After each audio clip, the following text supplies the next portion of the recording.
महाराज जी ठाकुर जी वंशी क्यों बजाम है?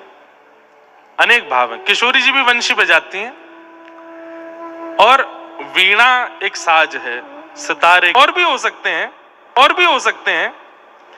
अगर ये चार लक्षण आ जाएं तो ठाकुर जी इतने प्रिय हो जाए वो व्यक्ति ठाकुर जी का जितना प्रिय वंशी है। पहला लक्षण,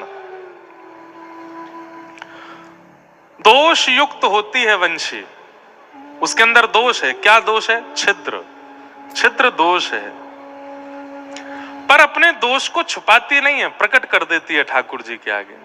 हम सबका स्वभाव कैसा है? हम अपने दोष छुपाने का प्रयास करते हैं, दोष ढकते हैं, पर वंशी दोष को ढकती नहीं। हरि जी में जैसो तैसो तेरो, हरि जी में जैसो तैसो। अपने दोष को ढकती नहीं है वंशी, जैसी है वैसी प्रस्तुत हो गई ठाकुर जी के आगे। वंशी बनती है, छीला जाता है तब जाकर के वंशी बनती है, छेद किए जाते हैं तब जाके वंशी बनती है, गरम गरम लोहे से उसके अंदर छिद्र किए जाते हैं तब जाकर के वंशी बनती है, बांस के रूप में धूप ताप वर्षा सब सहती है तब जाकर के वंशी बनती है। तो जो सहेगा वही ठाकुर जी के अधर तक पहुंच सकता है। बुरा नहीं मानिएगा, जिसने अपने जीवन में सहा ना हो, अपवाद के रूप में, पीड़ा के रूप में, कष्ट के रूप में तक के मार्ग चुने हैं, उसने सह करके ही चुने हैं, सहना तो पड़ेगा। तो वंशी का तीसरा गुण क्या है? सहनशीलता। वंशी का चौथा लक्षण क्या है? बहुत सुंदर बात है, नहीं तीसरा वंशी का तीसरा लक्षण क्या है? परिपूर्ण है फिर भी अधीन रहती है। राग यमन भी वंशी के अंदर है, भैरव भी वंशी के अंदर है, भैरवी भी वंशी के अंदर है, मालकोश भी वंशी के अंदर है, काफी भी वंशी के अंदर है। सारे गुण हैं और उस वंशी के स्वर से वो किसी को भी अपना बना सकती है, लेकिन फिर भी बजाने वाले के प्रति पूर्ण अधीन रहती है।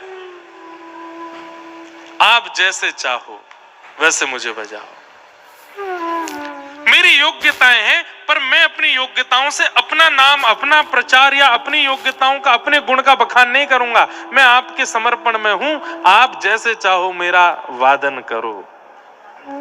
ये तीसरा लक्षण है वंशी का। और वंशी का चौथा लक्षण क्या है? बहुत अच्छा, बड़ी मुश्किल से विचार करने के बाद ये चौथा लक्षण समझ में आया, बिचौलिया। वंशी कौन है? कौन है वंशी? बिचौलिया। बिचौलिया को काम करे एक को दूसरे ते मिलवानो, ये वंशी को काम है। वंशी मधुर बजती है, लेकिन फिर भी सुनने वाले को प्रेम वंशी से नहीं होता, बजाने वाले से हो जाता है। वंशी बिचौलिया है। कितनी अच्छी बज रही है वंशी। यही भैया अभी कोने में बैठ के बजा रहे हैं, मंच पे आके बजाने लग जाए, खूब जोर जोर से तान दें महाराज, उंगली इन पर नचा दें सबरे स्वरन को, क्या होगा? आप लोगों को वंशी नहीं प्रिय लगेगी, वो वंशी रख देंगे, आप जाके उनसे भैया एक सेल्फी खिंचा लो हमारे संग, उनसे प्रेम हो जाएगा। क्यों? वंशी बिचौलिया है। गोपियों को बुलाती है, आपको बुलाती है, सखाओं को बुलाती है, गैयाओं को बुलाती है, सबको घेरने का काम वंशी करती है, पर अपने पास नहीं बुलाती, ठाकुर जी से मिलवा देती है। हम वक्ता भी वंशी हैं भैया, हम वक्ता भी वंशी हैं। हम वक्ताओं की कथा सुन करके, हमारे द्वारा कही गई बातें सुन करके हम ते प्रेम मत करो, हम वंशी हैं। हमारे अंदर जाने ये बात भरी है, वो श्याम सुंदर हैं, उनते प्रेम करो, उनते जुड़वावे के काजे हम व्यास मंच पे बैठे, हम भी वंशी हैं। लोग गलती करें, उनको छोड़ हमारे पीछे पड़ जाएं, उनको छोड़ हमते मिलवे आ जाएं, उनको छोड़ हमारे संग डोलनो, हमारे संग घूमनो, ये सब करें। ठीक है आपकी श्रद्धा भावना, पर मूल में यही होना चाहिए कि ये उद्देश्य नहीं है मेरे उद्देश्य वो है। ये तो वंशी है। अभी ठाकुर जी ने अधर पर धर रखे हैं, 2-3 साल तक धरे रहेंगे, 2-3 साल बाद फिर कोई ना सुनवे आवे को। ये सबका समय है, 2-4 साल ही सब सुनते हैं, उसके बाद कोई नहीं सुनता। तब कहां जाओगे फिर? आप तो वंशी के पीछे भागे थे, वंशी के पीछे नहीं, बजावे वारे के पीछे दौड़ना है।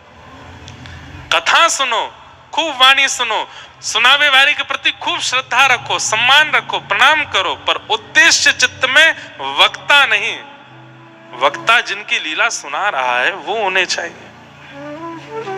तो वंशी का चौथा लक्षण क्या है? क्या है?